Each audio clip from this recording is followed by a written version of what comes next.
sat around watching the procession of a past monarch that we fought against for our very survival, our existence as a sovereign nation 246 years ago, I noticed that there was a great question posed on Housing Wire. Are we in a mortgage rate lockdown market? Now, what does that mean? So many American households have such extremely low mortgage rates that some will never move once rates rise, which then locks up housing inventory. Now, we all know that rates have gone from the high 2s to the low 6s. So with rates in the high 2s, is it enough to keep people in their houses indefinitely? You know, guys, I've said this before, that the mortgage industry has painted themselves in a corner with these high 2 rates. Why on earth would you move? You're not going to refi that rate. You're just going to get a second, like a HELOC. Though those have been pounded in the ground with the Fed's recent moves, raising the Fed rate. So the answer is yes, we have in fact painted ourselves into a mortgage rate corner where people are not going to make any changes with their mortgage, thus their home. Inventory locks up because of all the low rates that you loan officers wrote. Not true. I offer up Exhibit A,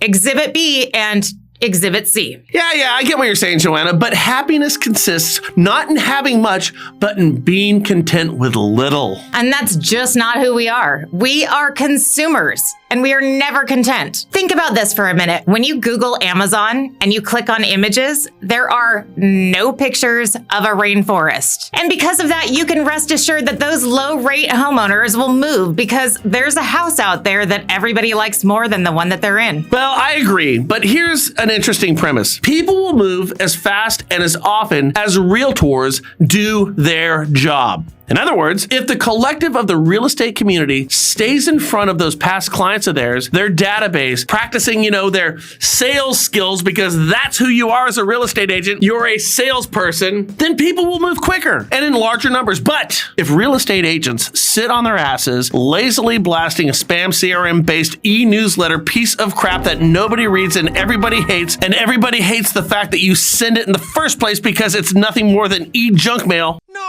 No, come on, leave me alone. Then people will move at a slower pace and in smaller numbers. The ability for you to compel is the order of the day for realtors right now in this market. You guys need to mobilize. Which outcome of these two is actually going to happen? I'm afraid to ask, but let us know in the comments down below.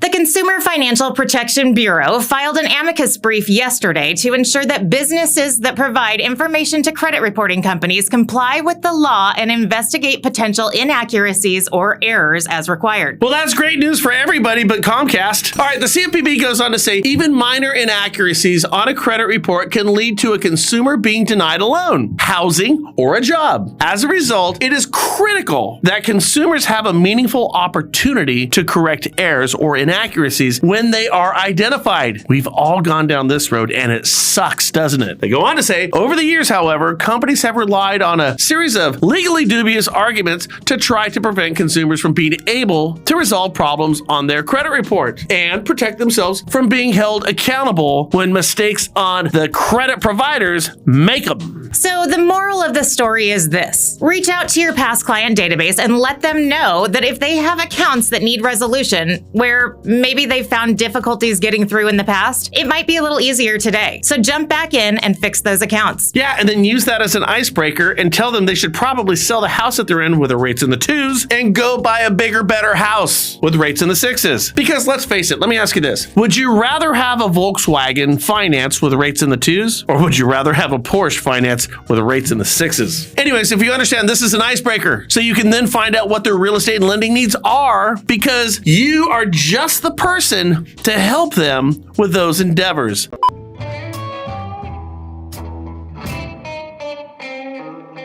Make those calls. Use Oaktree for your non-QM. They're small, they're personal, they've been around a long time, they have great rates, their turn times totally kick ass. Seriously, have more than one option. Oaktree, click this banner over there. Drifting on the spaceway by the Beetlejuice Hotel, mapping out constellations of the